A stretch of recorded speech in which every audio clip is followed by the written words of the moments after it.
About 16 years ago, I was introduced to your teachings. A friend of mine gave me a cassette, and I listened to the cassette hundreds and hundreds of times until one time I shared it with a friend, and she said, "Oh, that's the teachings of Esther Hicks. There's a whole set of CDs." It suddenly got harder because the one cassette answered all of my questions. And then I'm like, oh no, there's more? And then I found out there was a website, and it got, all of a sudden I felt like I had this huge to-do list because it took me like 3 years to listen to the one, and I thought, I'll never get it done. So. Don't let it bother you because we've been saying the same thing for 30 years. Right. This ought to do it for you right here today. Right. So anyhow, my life has been phenomenal through this co-creative process. I've had ups, downs, but they've all been fun. But the one thing where I'm like desiring clarity on and ease and understanding is how can my life be so resilient, meaning like when so-called negative things happen, I always say things are always working out for me, and then they do and everything. But it all goes to pieces when I think of my kids and my grandkids. I move into the judgment of it. So you've answered your own question. Or you move into your perception of their judgment of you. It's easier, we know, when you think about creating your own reality, when you're just thinking about you in relationship to things that you want. But when you bring another thinking person or other thinking people into the equation, now it feels like there's so many moving parts. And because you cannot be their point of attraction, you can't be their path of least resistance, you can't vibrate for them, you can't think for them. Esther is just realizing, recently, really realizing in a strong way that she spent way more time than she now ever wants to admit that she spent trying to get other people to get her, to understand her. And she realizes that it's not just that she's so uniquely weird that they would never be able to get her. It's that nobody really gets anybody because nobody has the time or is patient enough or willing enough or able. It shouldn't be that way. They really are not supposed to focus upon you enough to really get you. They're just supposed to focus on their life enough to get them, you see. So if you can come to the place where you're willing to leave their response to you out of the equation. So here's something that we've been saying for a while. Most people, the majority of their vibrational output, and that vibrational output matters because it equals your point of attraction. What you broadcast and what you receive or what you get back are the same thing. But the majority of what people are broadcasting is in response to what they are observing in others. So as you're observing behavior of others or attitudes of others or opinions of others, as you observe that, what you don't realize you're doing and what you don't mean to do, oh, hear this, hear this, hear this. As you observe someone else and their opinion of you, you, at the same time you are observing it, broadcast the signal, which means you attract the same thing back. So after a while, they can't buck your current. They can't feel differently about you than the sort of ongoing spiral that you've got going.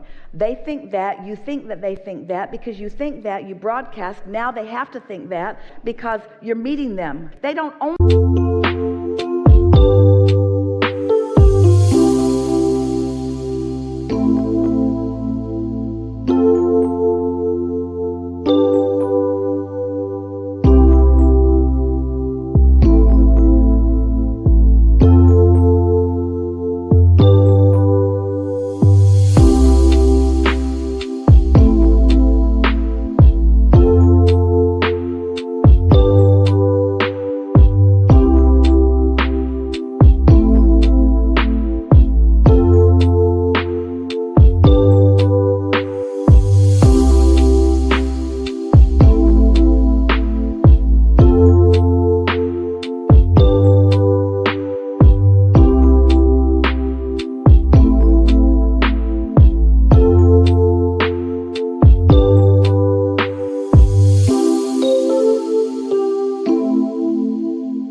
only think that about you, but that's the only part that you can get back. You can't know. Oh, here it is. You can't know everything that someone else thinks about you if you think narrowly about what they think about you.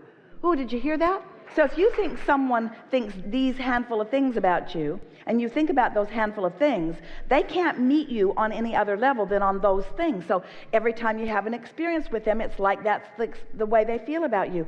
When they may very well have many more things that they think about you, but because you don't think about those other things that they think about you, you can't meet them on that level. Most important thing we've ever said.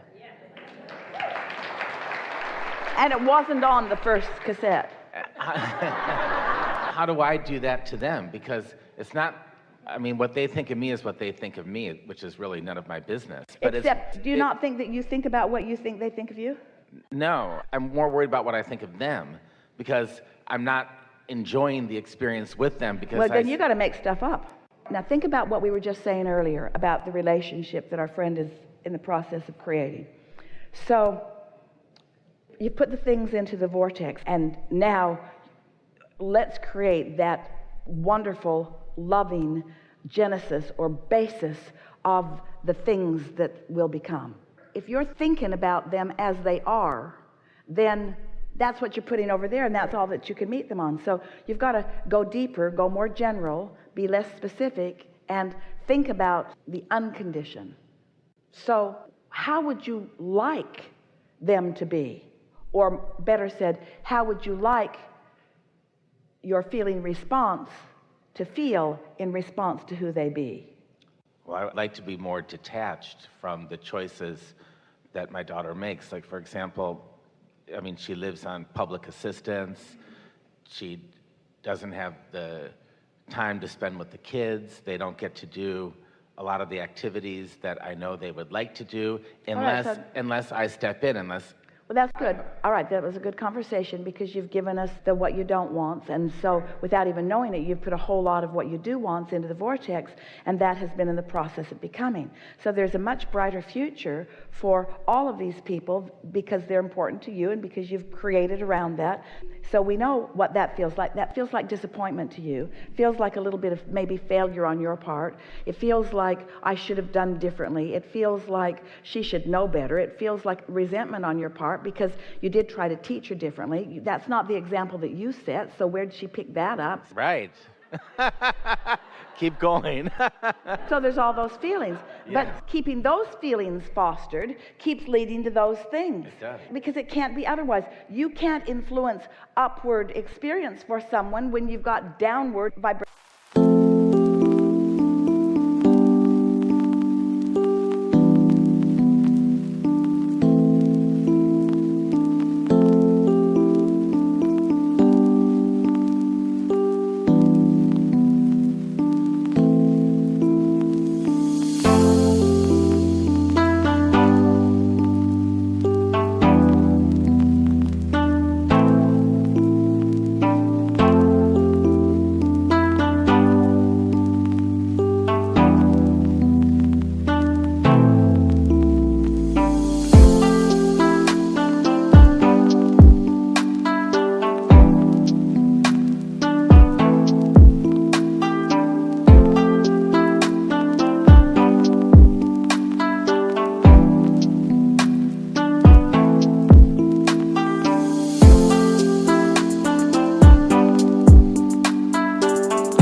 Expectation or emotional expectation. You following this thoughts to thing train? And so let's find some different unconditioned emotions, unconditions.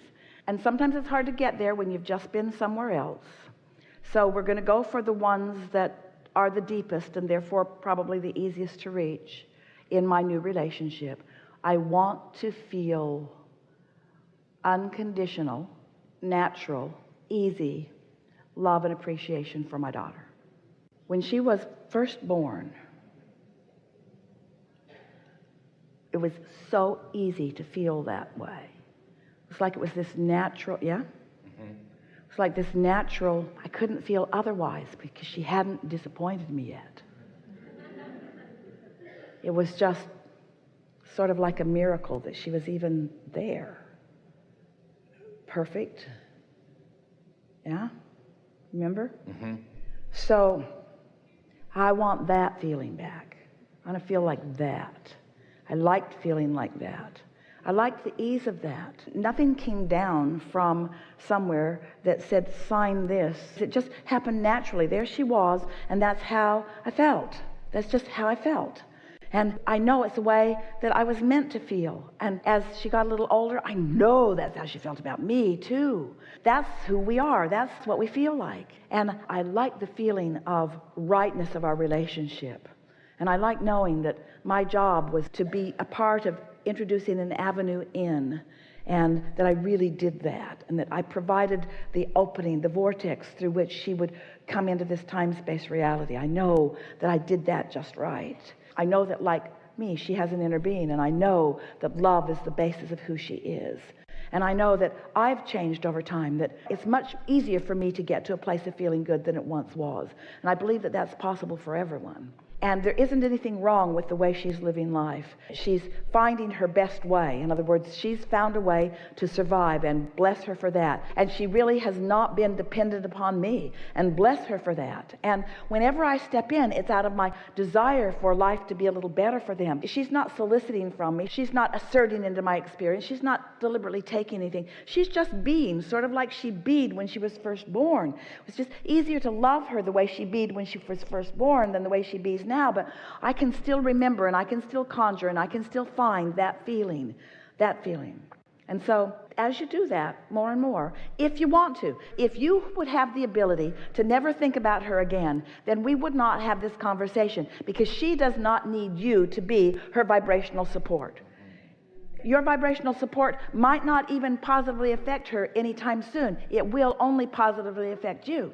But the question that we have for you is, if you could just never think about her again, you ask for detachment. It's not detachment from her you wish. It's detachment from what's unnatural within you that you wish.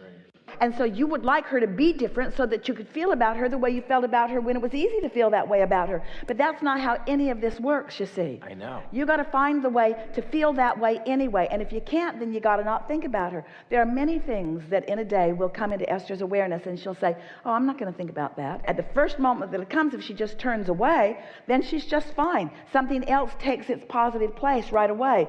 But if she looks back at it for a minute, if she gives very much time to it at all, now she's hooked into it, and now she's got real work to do. Well, it's no wonder. You got some real work to do. We just don't want you to ever do that work again. We really mean that. You have some real work to do to undo all the thoughts that you've ever thought about somebody. It would take more than you have physical time in this lifetime or the next 2 or 3 to undo all of that. Don't even try. Just go straight to the unconditioned of love and find it or don't, and then change the subject, and then just go straight to the positive expectation. You can do it easier with her children than you can with her. It's easier for you to get there, and that might be the bridge in for you. But this is not going to be a difficult thing. Someone asked yesterday, well, how long is it going to take me? They'd listened for quite a while, and then their question, which made the audience laugh, okay, so Abraham, I get all that. So how long is it going to take me to get from here to there, from there to over there, from where I am to where I want to be? And we said, we can give you the precise timeline. It's as soon as instantaneously or eternity. It all has to do with how much you care about feeling good. And we can tell by interacting with you, we can tell how much you care about feeling good. And so we're more on the instantaneous side in our expectation than we are the 16 years or eternity. This is a really good time for a segment of refreshment.